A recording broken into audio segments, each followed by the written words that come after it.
नमस्कार दोस्तों। RPSC second grade paper fest के अंदर हम देख रहे थे इतिहास विषय और इतिहास की आज रहेगी हमारी क्लास नंबर 16। 2 दिन से हम क्लास नहीं ले पाए थे कुछ कारणवश। तो दोस्तों आज की क्लास नंबर 16 के अंदर हम देखेंगे राजस्थान के किसान आंदोलन। दोस्तों किसान आंदोलन, और वैसे तो मैंने शुरू में ही आपको बोल दिया है कि जो पेपर पेस्ट है उसका संपूर्ण अध्ययन आपको इसी प्रकार में करवाऊंगा और विश्वास के साथ इतना दिलवाता हूं कि एक भी क्वेश्चन इनसे बाहर आपका जाने नहीं दूंगा। तो आप अंत तक मेरे साथ ये क्लास देखते रहे सभी साथी। दोस्तों राजस्थान में किसान आंदोलनों में ये भाग नंबर 1 रहेगा, पार्ट नंबर 1 रहेगा, क्योंकि बहुत बड़ा चैप्टर है। आपको बहुत आसानी से और शॉर्ट में समझाया जाएगा जिससे आसानी से आप सभी किसान आंदोलन है उनको याद कर लें। दोस्तों अंत तक मेरे साथ बने रहें और एक बार सभी मित्रों से अनुरोध रहेगा मेरा कि वीडियो को लाइक करें, अधिक से अधिक शेयर करें सभी के साथ, जिससे हमारे साथ सभी साथी है सेकंड ग्रेड के वो जुड़ सके। दोस्तों तो चलते हैं क्लास की ओर। लाइक शेयर और नए साथी चैनल को सब्सक्राइब जरूर करें। मित्रों बात कर रहे हैं हम किसान आंदोलनों की, तो शुरू करते हैं हम। राजस्थान के अंदर सबसे बड़ा किसान आंदोलन हुआ था, वो हुआ था बिजोलिया किसान आंदोलन। शुरुआत करेंगे बिजोलिया किसान आंदोलन, बेंगू किसान आंदोलन, मारवाड़ के, बीकानेर के, इस प्रकार आगे धौलपुर, भरतपुर, बूंदी बढ़ते जाएंगे। शुरुआत कर रहे हैं किससे? बिजोलिया किसान आंदोलन। शुरुआत हुई थी 1897 में और 1941 में यह किसान आंदोलन खत्म हुआ था। बहुत लंबा किसान आंदोलन चला था। इसके बारे में एक एक चीज जो एग्जाम की दृष्टि से इंपॉर्टेंट है आपके सामने रखने का मैं प्रयास करूंगा। दोस्तों देखिए बिजोलिया जो है वो वर्तमान में कहां पर है? भीलवाड़ा जिले के अंदर स्थित है। क्वेश्चन आ सकता है, इंपॉर्टेंट है। जिस प्रकार मैंने आपको लास्ट पढ़ाए थे, जो 15 क्लासें ली थी, वो पटवार एग्जाम में जो जो इतिहास से क्वेश्चन बनकर आए हैं इन क्लासों से, वो सीधे जो मैंने बताए थे उनमें से आ रहे हैं। दोस्तों पटवार एग्जाम जो गत 2 दिनों के अंदर हुआ था। दोस्तों आगे देखिए, यह मेवाड़ रियासत का प्रथम श्रेणी का ठिकाना था। जो बिजोलिया है यह मेवाड़ रियासत का ठिकाना था। दोस्तों यानी मेवाड़ रियासत के अंतर्गत ये आता था। बिजोलिया का मूल नाम था बिज्जावली। यह इंपॉर्टेंट क्वेश्चन बन सकता है आपके लिए। बिजोलिया का मूल नाम क्या था? बिज्जावली था। दोस्तों बिजोलिया उपरमाल जागीर का सदर मुकाम था। जागीर कौन सी लगती थी बिजोलिया के? उपरमाल जागीर लगती थी। उपरमाल जागीर का यह मुकाम था। दोस्तों अब बात करते हैं कि यह उपरमाल आ गया, तो उपरमाल क्या है? उपरमाल है दोस्तों भैंसरोडगढ़ यानी चित्तौड़गढ़ से लेकर बिजोलिया भीलवाड़ा तक के पठारी भूभाग को उपरमाल कहते हैं। तो उपरमाल का तो आप सभी को पता भी है, वैसे भूगोल के अंदर आपने बहुत अच्छी तरह इस चीज को पढ़ा भी है। दोस्तों तो याद रखना है बिजोलिया उपरमाल जागीर का क्या है? सदर मुकाम है। दोस्तों वापस देख लें, बिजोलिया वर्तमान में भीलवाड़ा जिले के अंदर स्थित है। यह मेवाड़ रियासत का प्रथम श्रेणी का ठिकाना है। बिजोलिया का मूल नाम क्या था? बिज्जावली था। बिजोलिया उपरमाल जागीर का सदर मुकाम था। और उपरमाल क्या है? भैंसरोडगढ़ से लेकर बिजोलिया तक का जो पठारी भूभाग है उसको बिजोलिया कहा जाता है। आगे चलिए मित्रों, आगे देखते हैं। आगे देखिए, उपरमाल जागीर का संस्थापक कौन था? अशोक परमार था, जिसे यह जागीर खानवा के युद्ध में राणा सांगा की सहायता करने के कारण भेंट स्वरूप प्राप्त हुई थी। राणा सांगा जो हमने पहले पढ़ा था उसके अंदर खानवा का युद्ध का हमने जिक्र किया था। खानवा के युद्ध में अशोक परमार ने राणा सांगा का साथ दिया था, और उस साथ देने में ये जो आपकी जागीर है उपरमाल की जागीर, ये भेंट स्वरूप प्राप्त हुई थी अशोक परमार को। दोस्तों अशोक परमार जगनेर भरतपुर का रहने वाला था। ये अशोक परमार कहां का है? जगनेर। जगनेर भरतपुर में जगह है, वहां का रहने वाला है। दोस्तों क्वेश्चन इंपॉर्टेंट है, बन सकता है यहां से। आगे देखिए, बिजोलिया किसान आंदोलन में धाकड़ जाति के किसानों का बाहुल्य था। सीधा क्वेश्चन आया हुआ है कि बिजोलिया किसान आंदोलन में किस जाति के किसानों का बाहुल्य था? धाकड़ जाति के किसानों का इसके अंदर बाहुल्य था। दोस्तों यह इंपॉर्टेंट चीज है, याद रखनी है आपको। आगे चलिए, बिजोलिया किसान आंदोलन प्रथम संगठित व सबसे लंबा चलने वाला और अहिंसात्मक किसान आंदोलन था। संगठित आंदोलन था, सबसे लंबा चलने वाला आंदोलन था, और अहिंसात्मक यानी इसके अंदर कोई हिंसा नहीं हुई, अहिंसात्मक ही आंदोलन था। दोस्तों तो यह चीज है आपके सामने। वापस देख लेते हैं एक बार सभी मित्रों। उपरमाल जागीर का संस्थापक कौन था? अशोक परमार। अशोक परमार को उपरमाल की जागीर खानवा के युद्ध में राणा सांगा की सहायता के फलस्वरूप भेंट के रूप में प्राप्त हुई थी। अशोक परमार है, ये जगनेर भरतपुर का रहने वाला था। किसान, जो बिजोलिया किसान आंदोलन है, इसमें बाहुल्य किस जाति का है? धाकड़ जाति का। बिजोलिया किसान आंदोलन, मित्रों क्वेश्चन कैसे बनेगा? बिजोलिया ऐसा कौन सा आंदोलन, किसान आंदोलन है जो प्रथम संगठित, सबसे लंबा चलने वाला और अहिंसात्मक आंदोलन है? बन गया ना क्वेश्चन। इस प्रकार आपके एग्जाम में ये क्वेश्चन आ सकता है। अब ये बिजोलिया किसान आंदोलन है, ये हुआ क्यों? कारण क्या है कि बिजोलिया किसान आंदोलन की शुरुआत हुई? तो देखिए कारण, पहला है अत्यधिक भू राजस्व, जो भू राजस्व है अत्यधिक भू राजस्व है। दूसरा है राजस्व संग्रह की पद्धति, लाटा कुंता पद्धति, यानी एक नई पद्धति लागू कर दी गई जिसका किसानों ने क्या कर दिया? विरोध कर दिया। 84 प्रकार के लागबाग, यानी 84 प्रकार के किसानों पर टैक्स लागू कर दिए गए। बेट बेगार और चौरी कर, यह तत्कालिक कारण था दोस्तों। किसी लड़की की शादी पर, अगर लड़की की शादी, अगर किसी घर में चौरी बनाई जाती है लड़की की शादी पे, तो चौरी अगर किसी घर में बनाई जाती है तो उसका टैक्स देना पड़ेगा दोस्तों। यह तत्कालिक कारण था जिसकी वजह से बिजोलिया किसान आंदोलन है वो सामने आया दोस्तों। यह है कारण, इनको भी याद रखना है, इनसे क्वेश्चन आपके एग्जाम में बन सकता है। बिजोलिया किसान आंदोलन का मुख्यतः 3 चरणों में विभाजित किया गया। जो बिजोलिया किसान आंदोलन है इसको 3 चरणों में अध्ययन करेंगे और इंपॉर्टेंट रहता है बिजोलिया किसान आंदोलन। एग्जाम में क्वेश्चन ये मानकर चलो कि 90% तक आपके बिजोलिया और बेंगू से आ जाते हैं, तो इनको ध्यान और डीपली के साथ हम पूर्ण अध्ययन करेंगे। चलते हैं प्रथम चरण की ओर। प्रथम चरण आपके सामने है। 1897 से लेकर 1915 तक बिजोलिया किसान आंदोलन है, इसका प्रथम चरण चला। 1897 से लेकर 1941 तक बिजोलिया किसान आंदोलन चलता है। प्रथम चरण इसका चलता है 1897 से 1915 तक। प्रथम चरण में यह आंदोलन स्वतः स्फूर्त प्रकृति का था, जिसका नेतृत्व स्थानीय नेताओं द्वारा किया गया। यानी कि जब यह आंदोलन प्रथम स्तर में था ना, तो स्फूर्तिवान था, और जो इसका नेतृत्व कर रहे थे वो स्थानीय नेता ही थे, बाहरी नेता इसके अंतर्गत नहीं थे। देखिए मित्रों, 1894 ईस्वी में बिजोलिया का ठिकानेदार राव गिरधर सिंह, इसको ही गोविंदास कहते हैं, गोविंदास था। इसके समय तक किसानों व ठिकानेदारों के संबंध मधुर थे। यानी 1894 की अगर हम बात करें, उस समय तक जो ठिकानेदार था बिजोलिया का वो था राव गिरधर सिंह। इस समय तक किसानों और जो ठिकानेदार है इनके मध्य कोई मतभेद नहीं था, आपसी संबंध क्या थे? अच्छे थे। गिरधर सिंह की मृत्यु हो जाती है 1894 में। तो गिरधर सिंह की मृत्यु के पश्चात गिरधर सिंह का पुत्र है राव करसन सिंह, यह बिजोलिया का क्या बनता है? नया ठिकानेदार बनता है, जो क्या था? अत्याचारी व निरंकुश प्रवृत्ति का था। अब अत्याचारी होगा तो विरोध तो होना ही है दोस्तों। देखिए कैसे विरोध होता है, आगे देखते हैं दोस्तों।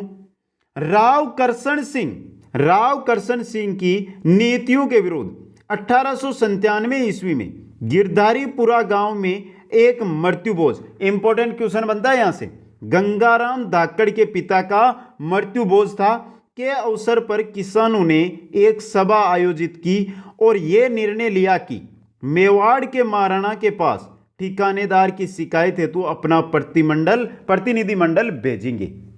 तो जो ये राव करसन सिंह ठिकानेदार बनता है बिजोलिया का, ये क्या है? अत्याचारी है।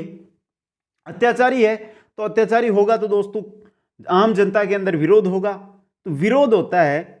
इसी वर्ष जो गिरधारीपुरा गांव, बिजोलिया गांव जो ठिकाना है उसके अंतर्गत आता है गिरधारीपुरा गांव, वहां पर एक मृत्युभोज होता है। यह मृत्युभोज किसका होता है? इससे भी एक एग्जाम के अंदर क्वेश्चन आया है। गंगाराम धाकड़ के पिता का मृत्युभोज होता है और उसी दिन गिरधारीपुरा गांव में किसानों ने एक सभा आयोजित की और उस सभा में यह निर्णय लिया कि हम मेवाड़ के महाराणा के पास ठिकानेदार है, इसकी शिकायत हेतु क्या भेजेंगे?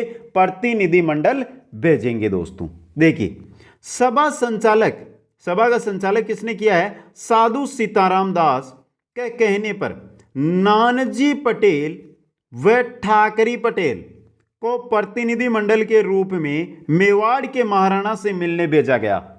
क्वेश्चन कैसे बनेगा? देखिए मित्रों यहां से कि जो गिरधारीपुरा गांव में एक सभा हुई, उसके बाद महाराणा के पास प्रतिनिधिमंडल के रूप में भेजे गए। किनको? नानजी पटेल और ठाकरी पटेल को। मेवाड़ के महाराणा ने जांच हेतु जो मेवाड़ के राजस्व मंत्री थे हामिद हुसैन को बिजोलिया भेजा, जिसने किसानों की मांगों को क्या ठहराया, जायज, लेकिन इसका कोई परिणाम नहीं निकला। जैसे महाराणा के पास ये शिकायत पहुंची कि हमारे साथ यहां पर अत्याचार हो रहा है, तो मेवाड़ का जो महाराणा है उसने जांच हेतु राजस्व मंत्री था हामिद हुसैन, उसको बिजोलिया भेजा। और हामिद हुसैन ने, राजस्व मंत्री ने कहा कि किसानों की जो मांगे हैं वो जायज है, लेकिन महाराणा ने इसका कोई परिणाम नहीं निकलने दिया, मतलब इस चीज का कोई परिणाम आगे नहीं निकल कर आया। इसके पश्चात राव करशन सिंह ने नानजी व ठाकरे पटेल को बिजोलिया से निष्कासित कर दिया। ये करशन सिंह जो ठिकानेदार है उसने क्या किया, जो नानजी और ठाकरे पटेल जो कहां गए थे, प्रतिनिधि मंडल के रूप में महाराणा के पास गए थे ना, इन दोनों को बिजोलिया से निष्कासित कर दिया, यानी बिजोलिया से निकाल दिया। दोस्तों आगे देखिए 1903 ईस्वी में राव करशन सिंह ने बिजोलिया के किसानों पर चौरी कर लागू कर दिया। यह चौरी कर क्या है, चौरी कर क्या था, लड़की के विवाह के अवसर पर 5 रुपए शुल्क के रूप में ठिकानेदार को देना। अगर लड़की का विवाह कर रहे हो तो 5 रुपए टैक्स के रूप में आपको किसको देना है, ठिकानेदार को देना है। यह कब किया है, 1903 ईस्वी के अंदर लागू किया राव करशन सिंह ने। आगे देखिए, किसानों ने चौरी कर का जबरदस्त विरोध किया, जिसके परिणाम स्वरूप ठिकानेदार को बाध्य होकर चौरी कर समाप्त करना पड़ा। 1903 में जैसे ही ठिकानेदार ने यह लागू किया तो किसानों ने विरोध कर दिया, और वो भी छोटा मोटा विरोध नहीं, बहुत बड़ा विरोध कर दिया, जिसके फलस्वरूप ठिकानेदार ने चौरी कर को खत्म कर दिया। 1906 ईस्वी में राव करशन सिंह की मृत्यु के बाद पृथ्वी सिंह बिजोलिया का नया ठिकानेदार बना, जिसने किसानों पर तलवार बंदाई कर लागू किया। मित्रों, करशन सिंह की मृत्यु हो गई 1906 में, तो उसके बाद नया ठिकानेदार बनता है पृथ्वी सिंह आया नया, तो उसने भी नया कर लागू कर दिया, टैक्स लागू कर दिया। इसने लागू किया तलवार बंदाई कर। यह तलवार बंदाई क्या होता है, किसी ठिकाने के उत्तराधिकारी के ठिकानेदार बनने पर रियासत को दी जाने वाली भेंट, यानी कि अगर किसी रियासत का नया ठिकानेदार बनता है तो सभी किसान उसको कर के रूप में कुछ राशि देंगे। यह लागू किसने कर दी है, पृथ्वी सिंह ने। अब देखिए आगे क्या होता है, यह लागू की 1906 में लागू की। 1913 ईस्वी में पृथ्वी सिंह की मृत्यु के बाद 1913 में क्या हो जाती है, पृथ्वी सिंह 1906 से 1913 तक मृत्यु हो जाती है। तो 1913 में नया पृथ्वी सिंह की मृत्यु हो गई, तो नया आया केसरी सिंह, बिजोलिया का नया ठिकानेदार बना, जो क्या था, अल्प वयस्क था, यानी कि उसकी उम्र नहीं हुई थी, वयस्क नहीं हुआ था। इसलिए बिजोलिया का शासन प्रबंध है वो किसके पास चला गया, मेवाड़ सरकार के अधीन आ गया, यानी मेवाड़ के महाराणा के अधीन में बिजोलिया आ गई। बिजोलिया किसान आंदोलन के प्रथम चरण का नेतृत्व साधु सीताराम दास, ब्रह्मदेव, फतेह कर्णचारण ने किया। यह भी क्वेश्चन आया हुआ है मित्रों कि जो बिजोलिया किसान आंदोलन हुआ था उसके प्रथम चरण का नेतृत्व किस किसने किया है, तो मेन पूछा जाता है साधु सीताराम दास आएगा, और ब्रह्मदेव फतेह कर्ण भी आपको याद रखने हैं। अब चलते हैं, यह था प्रथम चरण। दूसरे चरण की ओर, दूसरा चरण देखिए जो 1916 से लेकर 1922 तक चला है।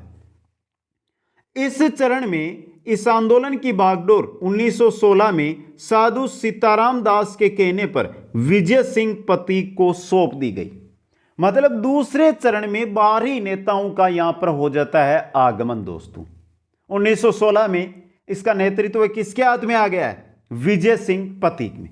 विजय सिंह पतीक ने 1917 ईस्वी में उपरमाल पंचकूट का गठन किया और श्री मना पटेल को सरपंच या अध्यक्ष बना दिया।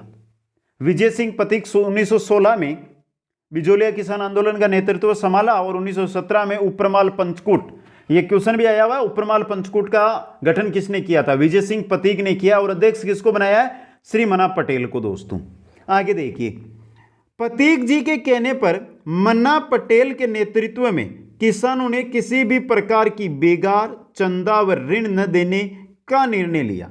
इस कारण ठिकाने के कर्मचारियों ने गोविंद निवास गांव के नारायण पटेल को गिरफ्तार किया समझिए यहां से कि प्रतीक जी ने कह दिया मन्ना पटेल, प्रतीक जी के कहने पर मन्ना पटेल के नेतृत्व में सभी किसानों ने कोई सा भी किसी प्रकार का ऋण हो, चंदा हो या बेगार हो या टैक्स हो देने से क्या कर दिया, मना कर दिया।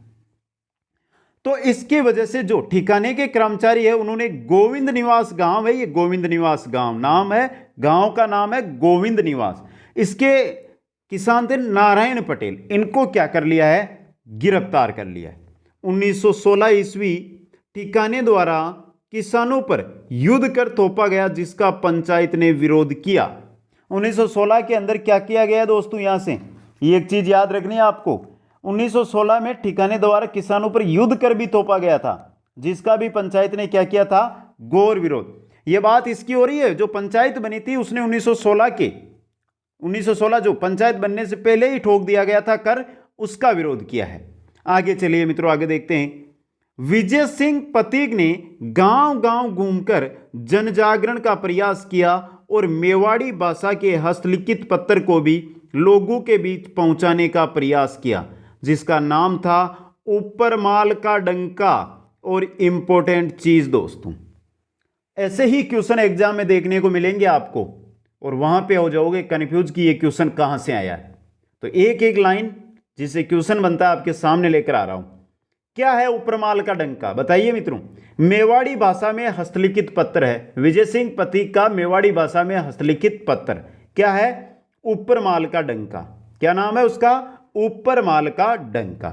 आगे देखिए, 1918 में करबंदी के विरोध में ठिकाने में असहयोग आंदोलन चलाया गया।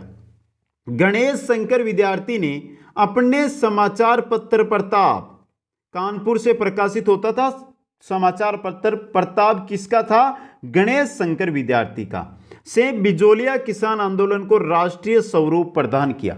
बहुत अच्छे अच्छे क्वेश्चन बन रहे हैं इस चीज से। देखिए मित्रों, वापस बता दूं आपको। पहला क्वेश्चन, बिजोलिया किसान आंदोलन को राष्ट्रीय स्वरूप प्रदान करने वाला समाचार पत्र कौन सा था, प्रताप। प्रताप समाचार पत्र कहां से प्रकाशित होता था, कानपुर से। प्रताप समाचार पत्र किनका था, गणेश शंकर विद्यार्थी का। समझे दोस्तों, तो ये सभी क्वेश्चन आपको याद रखने हैं। आगे चलते हैं दोस्तों, फरवरी की बात चल रही है तो फरवरी में देखते हैं। फरवरी 1918 में विजय सिंह पतीक स्वयं मुंबई गए और वहां महात्मा गांधी से मिले और उन्हें बिजोलिया किसान आंदोलन की प्रगति से अवगत कराया। तो 1918 में विजय सिंह पतीक कहां चले गए, मुंबई। बंबई जाकर ये महात्मा गांधी से मिलते हैं, बिजोलिया किसान आंदोलन के बारे में उन्हें बताते हैं। दिसंबर 1919 में अमृतसर के कांग्रेस के अधिवेशन में लोकमान्य तिलक ने मेवाड़ के महाराणा फतेह सिंह की आलोचना का प्रस्ताव रखा जिसे मदन मोहन मालवीय व महात्मा गांधी के विरोध के कारण पारित नहीं होने दिया गया। समझिए यहां पर विजय सिंह पतीक महात्मा गांधी से मिलते फरवरी 1918 में और बिजोलिया किसान आंदोलन की जानकारी उनको दे देते हैं। दिसंबर 1919 में जो अमृतसर में कांग्रेस का अधिवेशन हुआ था उसमें किसने रखा था प्रस्ताव, लोकमान्य तिलक ने। मेवाड़ के महाराणा थे फतेह सिंह, उनकी आलोचना का। लेकिन विरोध किसने किया, देखिए यहां से, मदन मोहन मालवीय व महात्मा गांधी, इन्होंने विरोध किया। इस वजह से यह प्रस्ताव पारित नहीं हो पाया। आगे देखिए, दबाव में आकर मेवाड़ रियासत ने जांच बिंदुलाल भट्टाचार्य आयोग यानी मांडलगढ़ हाकिम का गठन किया 1919 के अंदर। तो यह क्वेश्चन बहुत इंपॉर्टेंट बनता है आपके लिए, बहुत अच्छा और इंपॉर्टेंट क्वेश्चन है, इसका आपको याद भी रखना है। मांडलगढ़ हाकिम यानी जज, मांडलगढ़ जज भी बोलते हैं। बिंदुलाल भट्टाचार्य आयोग किससे संबंधित है, बिजोलिया किसान आंदोलन से संबंधित है। तो दोस्तों ये जो है 1919 में इसका गठन किया गया। इसके 3 सदस्य थे, एक तो थे बिंदुलाल भट्टाचार्य, दूसरा था दीवान अफजल अली और तीसरा था अमर सिंह राणावत। जो बिंदुलाल भट्टाचार्य जांच आयोग है, इसके 3 सदस्य जो आपके मैंने नाम सामने रख दिए। बिंदुलाल भट्टाचार्य जांच आयोग बिजोलिया किसान आंदोलन से संबंधित थी और 1919 में इसको किया गया था। इसका गठन कब, 1919 में। आगे चलिए दोस्तों, आगे देखते हैं। इस आयोग ने किसानों की मांगों को क्या ठहरा दिया, यहां पर जायज ठहरा दिया है। 1922 में राजस्थान के एजीजी रॉबर्ट हॉलैंड व रियासत के मध्य एक समझौता हुआ। रियासत ने 35 प्रकार के कर समाप्त कर दिए, जिसे ठिकाने ने मानने से मना कर दिया। मित्रों, यहां से चीज को समझिए, रियासत ने तो 35 प्रकार के कर खत्म किए। क्यों किए? क्योंकि एजीजी थे रॉबर्ट हॉलैंड व रियासत, इनके मध्य समझौता हुआ। समझौता के फलस्वरूप रियासत ने 35 प्रकार के कर समाप्त किए, लेकिन ठिकाने ने क्या कर दिया? इनको मानने से मना कर दिया। रियासत चाहे कुछ भी कहे, मैं तो पूरे के पूरे कर लेकर रहूंगा। यह था दूसरा चरण।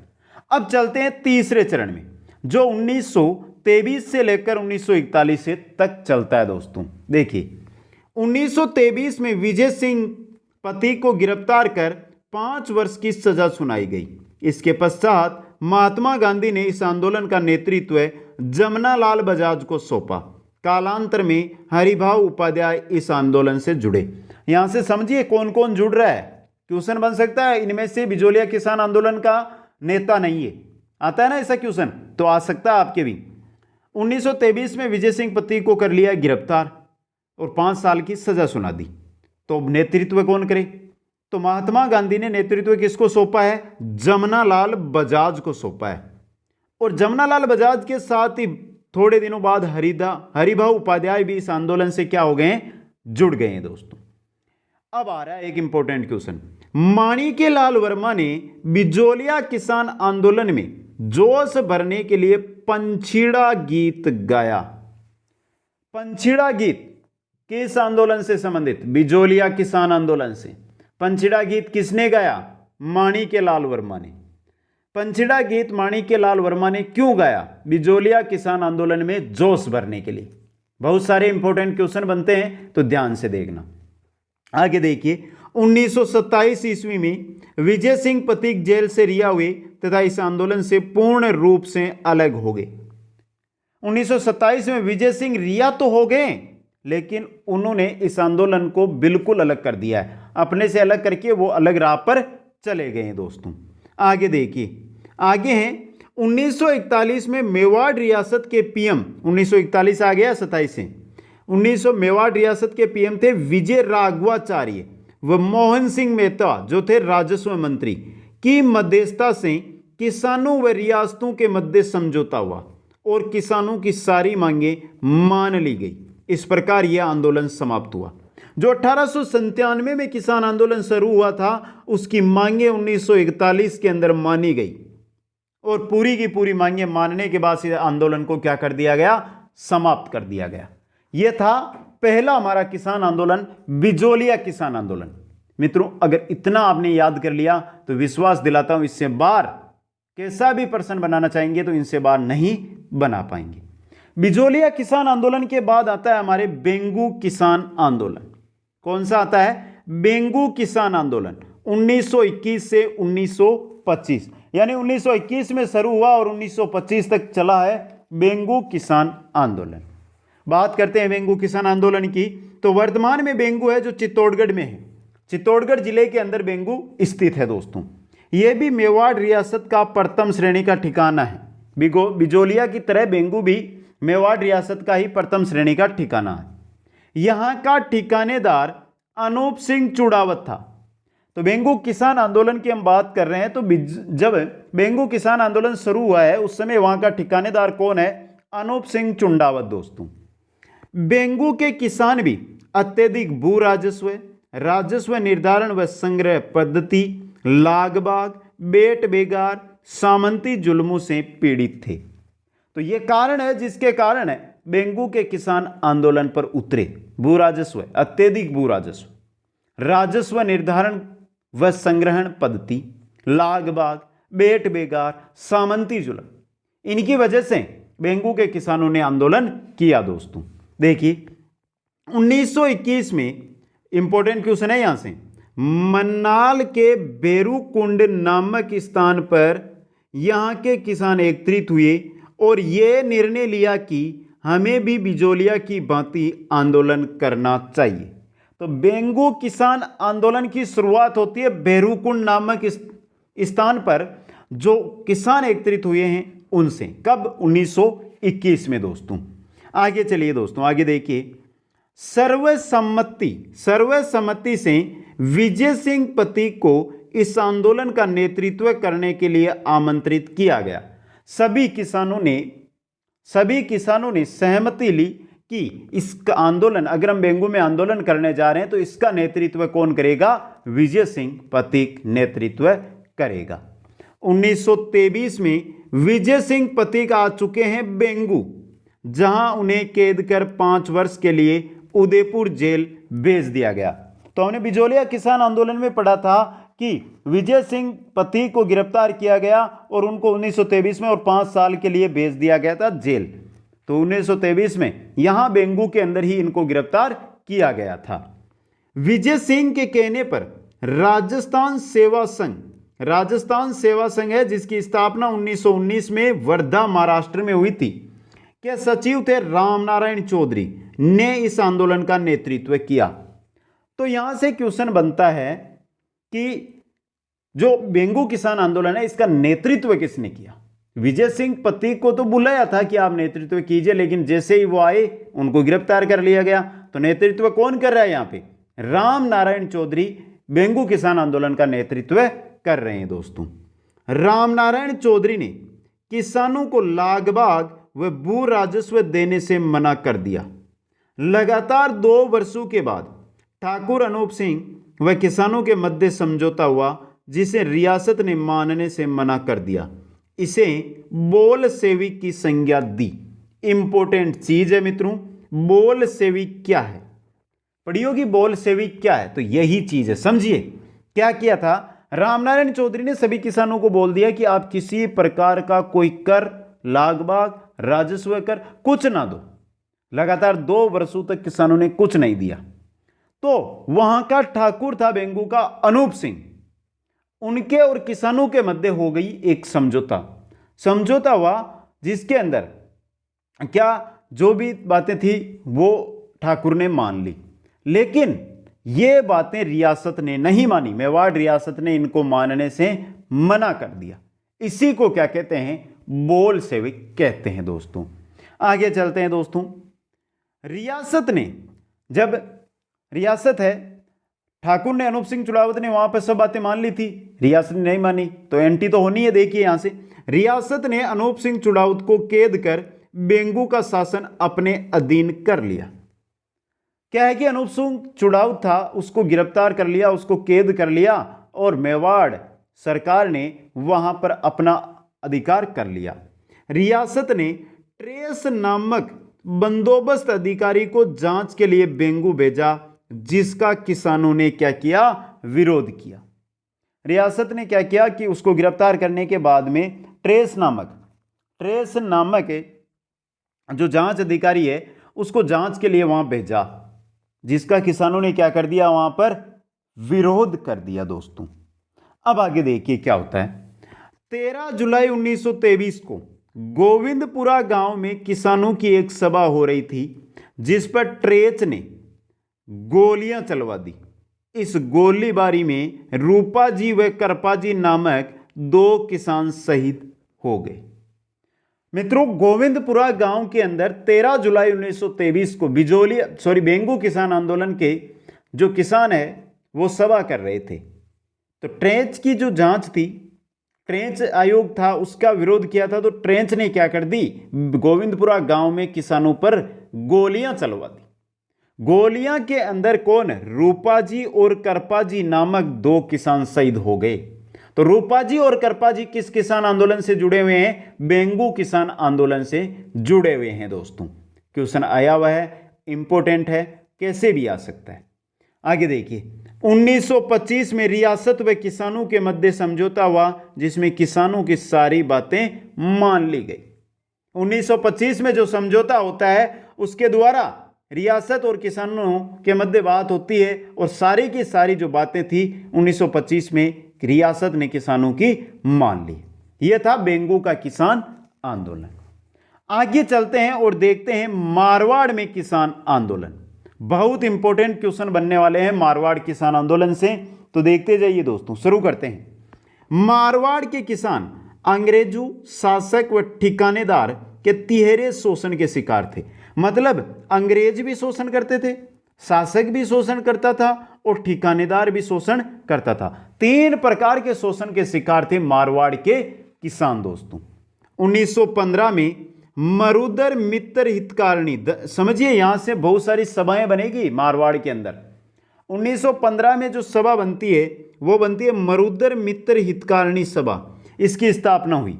इसकी स्थापना किसने की है? जय नारायण व्यास, आनंदराज सुराणा, प्रयागराज भंडारी ने मिलकर की।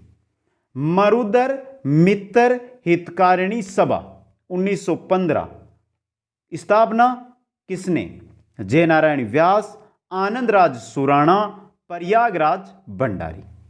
यह मारवाड़ का प्रथम राजनीतिक संगठन था।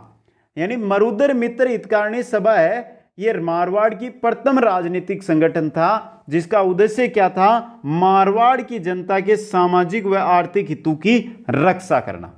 तो मारवाड़ का प्रथम राजनीतिक संगठन कौन सा है? मरुधर मित्र हितकारिणी सभा, जिसकी स्थापना 1915 में जयनारायण व्यास की प्रयासों से की गई। 1920 ईस्वी में चांदमल सुराणा ने मारवाड़ सेवा संघ की स्थापना की। यह संघ राजस्थान सेवा संघ की तर्ज पर स्थापित हुआ। यानी मारवाड़ सेवा संघ 1920 में बना है चांदमल सुराणा के प्रयासों से, जो किसकी तर्ज पर काम करेगा? राजस्थान सेवा संघ। मारवाड़ सेवा संघ, राजस्थान सेवा संघ। इसका उद्देश्य क्या था? कुशासन, भ्रष्ट नौकरशाही व अराजकता का विरोध करना। किसका? मारवाड़ सेवा संघ का दोस्तों। आगे चलते हैं दोस्तों, आगे देखते हैं। मारवाड़ सेवा संघ के तत्वाधान में तोल आंदोलन चलाया गया। यह तोल आंदोलन क्या है? मारवाड़ से जो मारवाड़ सेवा संघ है उसके तत्वाधान में चलाया जा रहा है। तो यह तोल आंदोलन है क्या, इसके बारे में हम देखते हैं। बात करें यहां पे कि मारवाड़ सेवा संघ किनकी है। इंपॉर्टेंट क्वेश्चन बन सकता है ना दोस्तों कि मारवाड़ सेवा संघ किसकी है? चांदमल सुराणा के द्वारा यह स्थापित की गई थी। अब देखते हैं मित्रों यहां पे तोल आंदोलन। तोल आंदोलन 1920-21 में चला। क्यों चला? मारवाड़ में यह आंदोलन चांदमल सुराणा के नेतृत्व में शुरू हुआ। क्यों हुआ? इसका प्रमुख कारण था कि 100 तोले के सेट को 80 तोले में बदलना। जो तोल था 100 तोले का सेट था, उसको 80 तोल में बदलना। इसको लेकर तोल आंदोलन 1920-21 में चला। सरकार ने इस आंदोलन का दमन कर मारवाड़ सेवा संघ पर प्रतिबंध लगा दिया। तो मारवाड़ सेवा संघ है उस पर क्या कर दिया गया है? प्रतिबंध लगा दिया गया है दोस्तों। और जो आंदोलन है तोल आंदोलन, उसको भी दमन कर दिया गया है। तो यहां से क्वेश्चन बन सकता है तोल आंदोलन कौन से किसान आंदोलन से संबंधित है? तो मारवाड़ किसान आंदोलन से। आगे चलिए मित्रों, 1923 में जयनारायण व्यास व आनंदराज सुराणा के नेतृत्व में मारवाड़ हितकारिणी सभा की स्थापना हुई, जिसके तत्वाधान में 2 आंदोलन चले।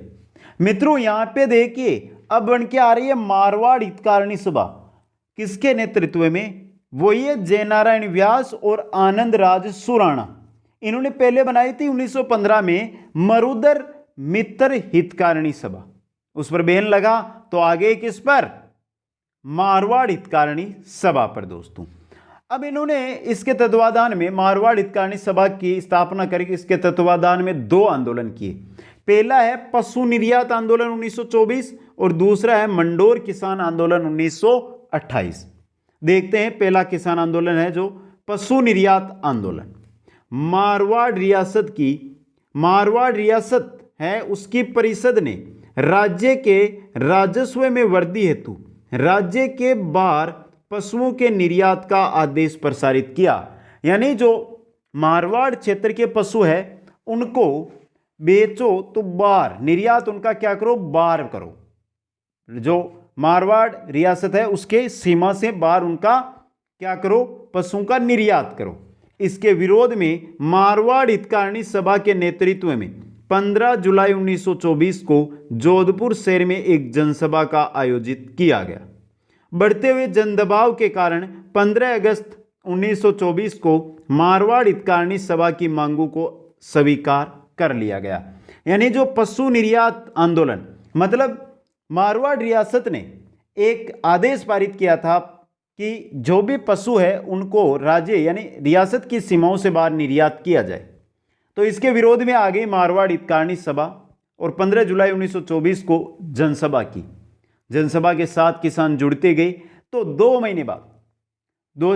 महीने बाद यानी 15 जुलाई को हुई है ये सभा और 15 अगस्त 1924 को जो मारवाड़ हितकारिणी सभा की मांगे थी उनको क्या कर लिया है, मारवाड़ रियासत ने स्वीकार कर लिया है। यह था पहला आंदोलन। और दूसरा आंदोलन है मारवाड़ हितकारिणी सभा का, वो है मंडोर किसान आंदोलन। मंडोर किसान आंदोलन देखिए यहां पे समझिए, 1928 में खालसा क्षेत्र में भू राजस्व की नई दरें लागू की गई, जिसके कारण किसानों पर भू राजस्व का भार बढ़ा। ये खालसा भूमि क्या है दोस्तों, खालसा क्षेत्र या खालसा भूमि, नाम आया ना खालसा यहां पे, तो खालसा किसको कहते हैं कमेंट करके बताओ सभी साथी। खालसा क्षेत्र या खालसा भूमि किसको कहते थे, इंपॉर्टेंट चीज है आपके लिए, ये छोटे नामों से भी क्वेश्चन बन सकता है। तो खालसा क्षेत्र या खालसा भूमि किसको कहते हैं बताएं दोस्तों। खालसा भूमि जो राजा की भूमि, राजा के अधीन रहती थी, उस भूमि को खालसा क्षेत्र कहा जाता था दोस्तों। आगे देखिए, किसानों में बिगोड़ी पद्धति को लेकर भी असंतोष व्याप्त था। यह बिगोड़ी प्रथा क्या वो देखेंगे, बिगोड़ी प्रथा और खालसा क्षेत्र में जो न्यू भू राजस्व की दरें तय की गई थी, उनको लेकर क्या हो गया था, विरोध हो गया था। देखिए बिगोड़ी पद्धति, भू राजस्व के नगद भुगतान की व्यवस्था बिगोड़ी कहलाती है। जो भू का राजस्व था उसका नगद भुगतान करें, यह थी बिगोड़ी प्रथा दोस्तों, या बिगोड़ी पद्धति।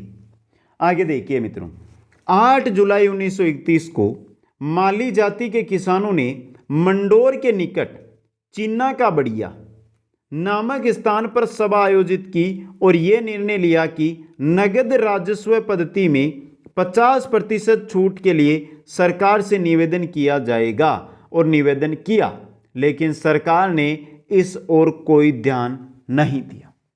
8 जुलाई 1931 को माली जाति के जो लोग हैं, किसान है, उन्होंने क्या किया, चीना का बढ़िया, जो मंडोर के निकट एक स्थान है चीना का बढ़िया, वहां पर सभा आयोजित की, सभी इकट्ठे हुए। और जो ये बिगोड़ी प्रथा थी ना नगद भुगतान की, इसमें क्या है कि वो महाराजा के सामने, राजा के सामने पेश होंगे, सरकार में जाएंगे और उनसे मांग करेंगे कि 50% छूट हमें दी जाए किसानों को। लेकिन ये जो है इन्होंने क्या किया, निवेदन भी किया, लेकिन क्या है, सरकार ने इस ओर कोई भी ध्यान नहीं दिया। आगे चलिए मित्रों, कोई भी ध्यान नहीं देता तो आगे क्या होता है। 1929 में मारवाड़ राज्य लोक परिषद का गठन हुआ। कौन सी का, मारवाड़ राज्य लोक परिषद का गठन हुआ है दोस्तों। देखिए क्या होता है इसमें, 1929 में होता है। इसके अंतर्गत मारवाड़ राज्य के किसान आंदोलन में एक नए युग की शुरुआत हुई। मारवाड़ राज्य लोक परिषद, इसकी स्थापना हुई है 1929 में। स्थापना होते जो भी मारवाड़ राज्य के किसान आंदोलन थे, उनके अंदर एक नई ऊर्जा आ गई, नया संचार आ गया दोस्तों। देखिए, चांदकरण शारदा की अध्यक्षता में 24-25 नवंबर 1931 को मारवाड़ राज्य लोक परिषद का प्रथम अधिवेशन पुष्कर अजमेर में आयोजित हुआ। यहां से बहुत सारे क्वेश्चन बनकर आ रहे हैं मित्रों, ध्यान देना। मारवाड़ राज्य लोक परिषद, यही है ना चीज। इसका प्रथम अधिवेशन कहां पर, पुष्कर अजमेर में। प्रथम अधिवेशन की अध्यक्षता चांदकरण शारदा। प्रथम अधिवेशन कब हुआ, 24-25 नवंबर 1931 को दोस्तों, मारवाड़ राज्य लोक परिषद का। चांदकरण शारदा ने अपने अध्यक्षीय भाषण में जोधपुर महाराजा से बेगार, लागबाग समाचार पत्रों से रोक हटाने हेतु निवेदन किया है। तो किस किस से रोक हटाने का निवेदन किया है, बेगार, लागबाग समाचार पत्रों से। किसने, मारवाड़ राज्य लोक परिषद की प्रथम अध्यक्षीय भाषण के अंदर चांदकरण शारदा ने। 10 मई 1931 को मारवाड़ यूथ लीग की स्थापना हुई। मारवाड़ यूथ लीग की स्थापना कब हुई, 1931 में, 10 मई 1931 में। 5 मार्च 1932 को सरकार ने मारवाड़ हितकारिणी सभा, मारवाड़ राज्य लोक परिषद, मारवाड़ यूथ लीग को गैर कानूनी घोषित कर दिया। किन किन को गैर कानूनी घोषित किया यहां पे? मारवाड़ हितकारिणी सभा को, मारवाड़ राज्य लोक परिषद को और मारवाड़ यूथ लीग को। आगे चलते हैं दोस्तों, आगे देखते हैं आगे क्या होता है।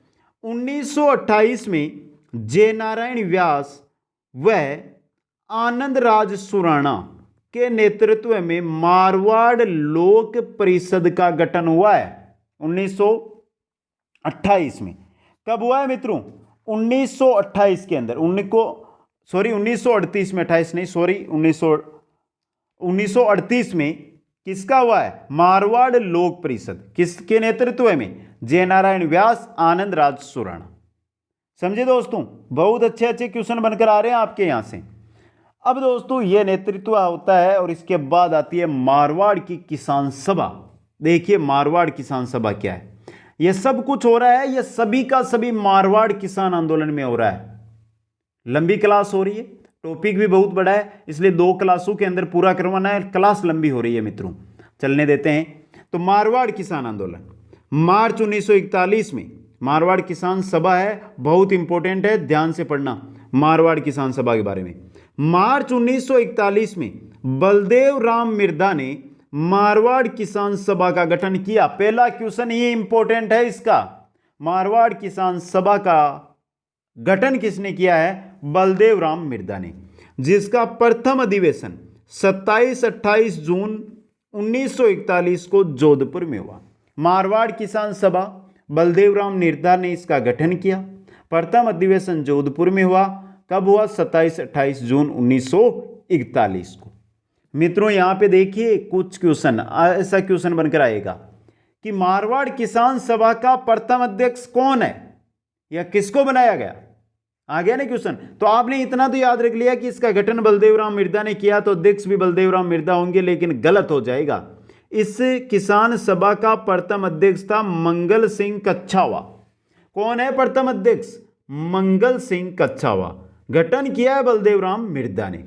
इस सभा ने लागबाग, बेट बेगार व लटाई पद्धति का क्या किया था? विरोध किया था। यह सभा मारवाड़ लोक परिषद की कार्यशैली की विरोधी थी। जो मारवाड़ लोक परिषद है, कौन सी? मारवाड़ लोक परिषद 1938 में जय नारायण व्यास और आनंद राज सुराणा ने जिसका गठन किया था, उसकी जो कार्यशैली थी उसकी क्या थी? ये विरोधी थी दोस्तों। अब मित्रों आगे हम देखेंगे जो मारवाड़ किसान आंदोलन हुए उसके अंदर जो जो क्या हुई है, हत्याकांड हुए हैं उनके बारे में।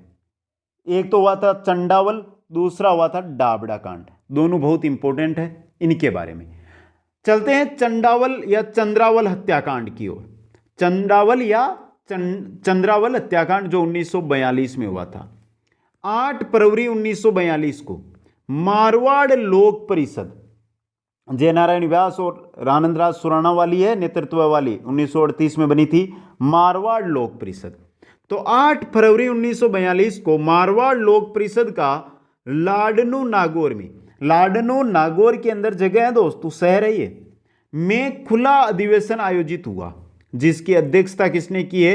रणछोड़ दास गठानी ने। समझिए यहां से 8 फरवरी 1942 को मारवाड़ लोक परिषद का लाडनू नागौर में खुला अधिवेशन हो रहा है, अध्यक्षता कर रहा है रणछोड़ दास गठानी। 29 मार्च 1942 को, यह तो पहला है, यहां पे कोई राडदंगा या कांड नहीं हुआ है, लेकिन यहां पे देखिए मित्रों इसका संबंध कैसे जुड़ा है। 29 मार्च 1942 को, फरवरी के बाद मार्च में, चंडावल, यह चंडावल जगह है सोजत पाली के अंदर में भारी संख्या में यही कार्यकर्ता, कौन से? लाडनू नागौर में जो अधिवेशन में आए थे वही पुनः एकत्रित हुई। इस आयोजन से यहां का जागीरदार बौखला गया। जहां चंद्रावल या चंद्रावल ये जगह, चंडावल भी कहा जाता है, चंद्रावल भी कहा जाता है, यहां पर भारी संख्या में लाडनू वाले ही कार्यकर्ता पुनः एकत्रित होते हैं, तो वहां का जो जागीरदार था वो क्या है? बौखला गया और क्रोधित जागीरदार ने मारवाड़ लोक परिषद के कार्यकर्ताओं पर हमला करवा दिया, जिसके कारण 25 कार्यकर्ता घायल हो गए। इसे मारवाड़ इतिहास का चंडावल या चंद्रावल हत्याकांड कहते हैं दोस्तों। तो यह था चंडावल या चंद्रावल हत्याकांड 1942 में जो मारवाड़ किसान आंदोलन के दौरान हुआ था। एक और हत्याकांड हुआ था, वो हुआ था डाबड़ा कांड। देखिए डाबड़ा कांड जो हुआ था आपके 13 मार्च 1947 को। 13 मार्च 1947 को मारवाड़ रियासत के अंतर्गत आता था डीडवाना परगना, और डीडवाना परगने का एक गांव था डाबड़ा गांव में मारवाड़ लोक परिषद व मारवाड़ किसान सभा, मारवाड़ परिषद व मारवाड़ किसान सभा, यानी मारवाड़ लोक परिषद तो वही है जयनारायण व्यास वाली, और मारवाड़ किसान सभा है जिसका बलदेवराम मिर्दा ने गठन किया था, ने एक संयुक्त अधिवेशन किया था। तब जागीरदार ने इस सभा पर हमला करवा दिया जिसमें 12 लोग मारे गए व कई लोग घायल हुए।